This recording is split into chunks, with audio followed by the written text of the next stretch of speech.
Today, I want to talk to you about a better refuge. And I want to talk to you about two verses from Numbers chapter 35. Here we go. Numbers chapter 35, verses 11 and 12. Ready? You shall appoint cities to be cities of refuge for you, that the manslayer who kills any person accidentally may flee there. They shall be cities of refuge for you from the Avenger, that the manslayer may not die till he stands before the congregation in judgment. In the culture of ancient Israel, it was not left entirely up to the government to bring a murderer to justice. Each extended family had a recognized avenger who ensured that the one who murdered a family member would likewise also be killed.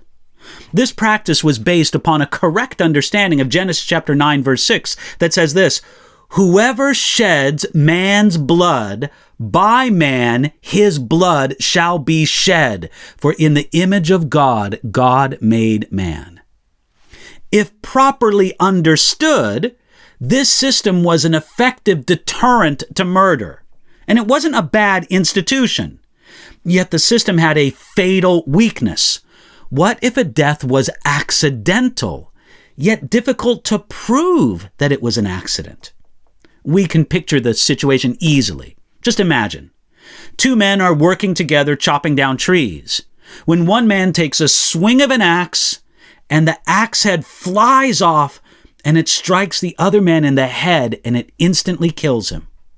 Now, the surviving man had good reason to believe that the avenger of blood from the dead man's family would track him down and kill him, because he would believe that the death was murder.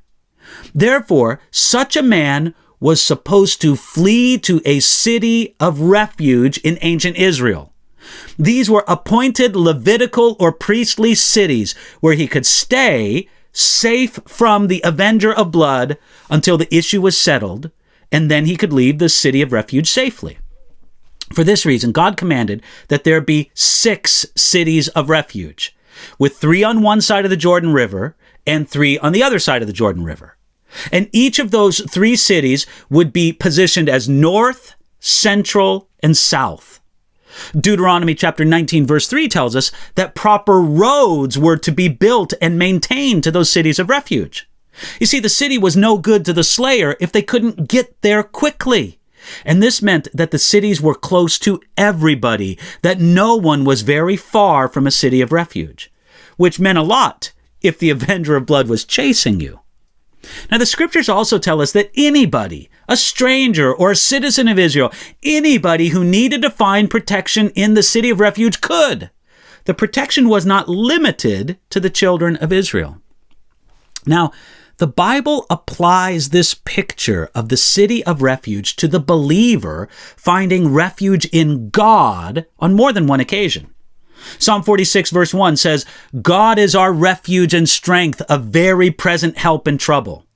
And more than 15 other times, the Psalms speak of God as being our refuge. But the best one is in Hebrews chapter 6 verse 18. There it says, that by 2 unchanging things in which it is impossible for God to lie, we might have strong consolation who have fled for refuge to lay hold of the hope set before us.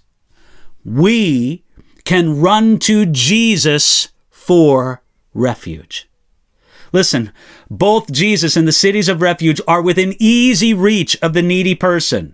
They're of no use unless someone can actually get to the place of refuge. Both Jesus and the cities of refuge are open to everybody, not just the Israelite. No one needs to fear that they're going to be turned away from the place of refuge in their time of need.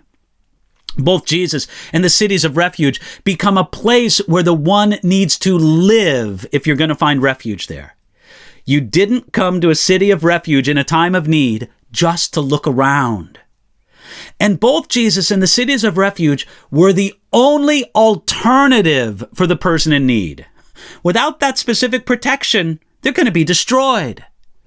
Both Jesus and the cities of refuge provide protection only within their boundaries. You go outside the cities of refuge, it's going to mean death. You go outside of Jesus, it's going to mean death. With both Jesus and the cities of refuge, full freedom only came with the death of the high priest, and the sacrificial death of Jesus, our high priest, is what gives us full freedom in him. Now, considering all of this, there's still one crucial difference between Jesus and the cities of refuge. The cities of refuge only helped the innocent.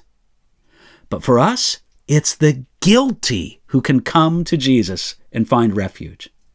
Aren't you happy about that? Aren't you happy that Jesus is a better refuge? Run to Jesus as your refuge and protection today.